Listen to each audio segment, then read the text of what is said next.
Hey guys, I know myself here, and today I want to give you guys a quick recap of everything that Apple talked about and announced, also talk about release dates, pre-order dates, and everything in between that Apple announced at their iPhone 8 event, so let's get right to it. First off, Apple CEO Tim Cook took on stage to welcome everyone to the new Steve Jobs Theater, and also kind of paying sort of a tribute to Steve Jobs and everything he stood for. Quickly after that, we jumped into the product announcements, and the first one was the Apple Watch Series 3. Now, a lot of the rumors were true. The new Apple Watch is now capable of making phone calls and receiving text messages while you're away from your phone. Now, something I thought was really cool is the display itself is the antenna system for the new Apple Watch Series 3. Of course, you're going to get cellular, GPS, 70% faster dual-core processor, and all-day battery with the new Apple Watch Series 3. Now, the Apple Watch will be coming in 3 different colors, and of course, all the watch bands that you can imagine. In all these countries, the Series 3 cellular connectivity option will be available at launch date, which pre-orders begin on September the 15th, and the official launch will be September 22nd. Now, pricing goes as follows. There's 2 different variants for Series 3, one with the cellular connectivity, one without, and then they're going to keep Series 1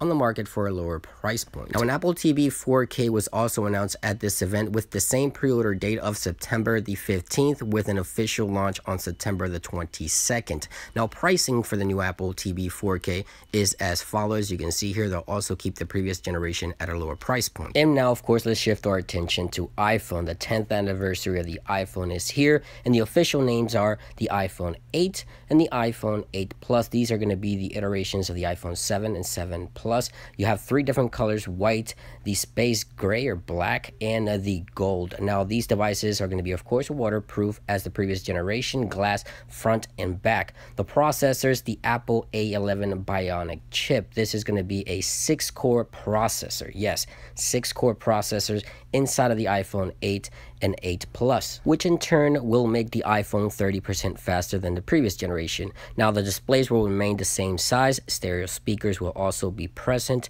and you'll also have a true tone display unlike the previous model. Now, 4K at 60 frames per second and also 1080p at 240 frames per second. That is insane.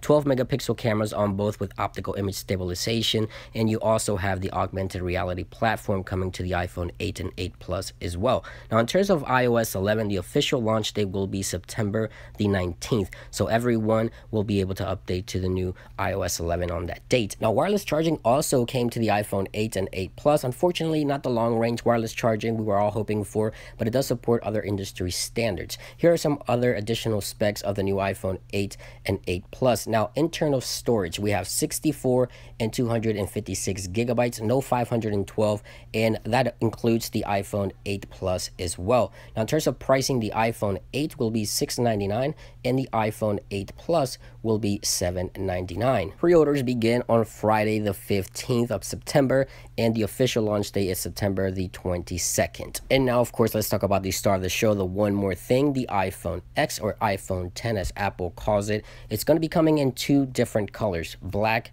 and white. So the front of the device is going to be black on both models, so it's going to be great to look at. Water resistant, of course, is going to be on this device as well. And we have the new OLED display. This is a first on any iPhone, so new OLED display coming to the iPhone 8. Now, the resolution for that is going to be 458 pixels per inch. That's going to give us a resolution of roughly 2436 by 1125. And here is how some of the applications will look like. So you can see the notch up at the top. Apple is proudly showing the notch. As you can see there, launching the applications will show it up at the top, but some applications will actually hide it. Now, on the side, the power button is a little longer. If you press and hold, as rumored, Siri will be engaged. You can also use the Hey Siri command. You also have Apple Pay by double tapping on the power button as well. And I want to talk about the portion of the display that you see the notch there up at the top. That is for the new Face ID. So the new facial recognition system is official on the iPhone X. Look at all the sensors built into that little portion of the display: speaker, microphone,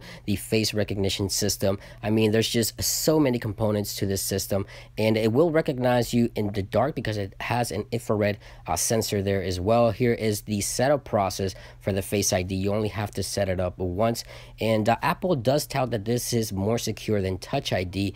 The odds of someone unlocking your phone with this system is 1 in 1 million. So a Touch ID was 1 in 500,000, I believe. And if you change your look, you wear a hat, you wear glasses, it's not going to affect. If you're a guy, if you grow a beard, this is going to recognize your face either way. It transitions, it kind of adapts to everything that's changing in your face. Apple even went as far as working with Hollywood studios that develop these masks that are very realistic to try to avoid anyone from using a photo, a video, or anything like that to unlock your Face ID device. Now, the cameras on this device, they're also dual camera vertical with 12 megapixel on both optical image stabilization. The same processor that we find on the iPhone 8 and 8 Plus are present. And you see here that we have wireless charging, which Apple calls Air Power, which you can charge multiple devices with one larger pad. Of course, they didn't say if that was going to be sold separately, but you can count on that. The iPhone 8 also offers a new portrait lighting with the front-facing camera,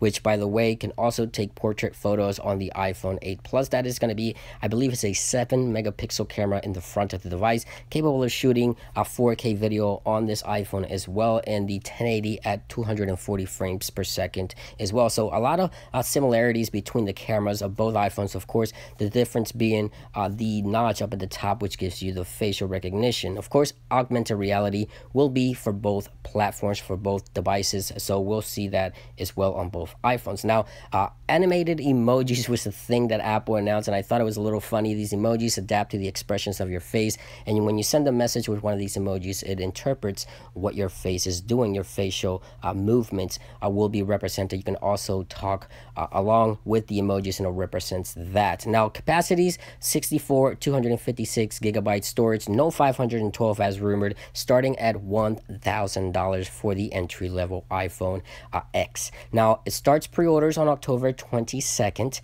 and the official launch will be November the 3rd. So get your wallets ready, guys. The iPhone X is officially here, or iPhone 10 as Apple calls it. Here's the lineup for the holiday season. You see that Apple kept the SE and the 6S on the lineup, as well as the 7.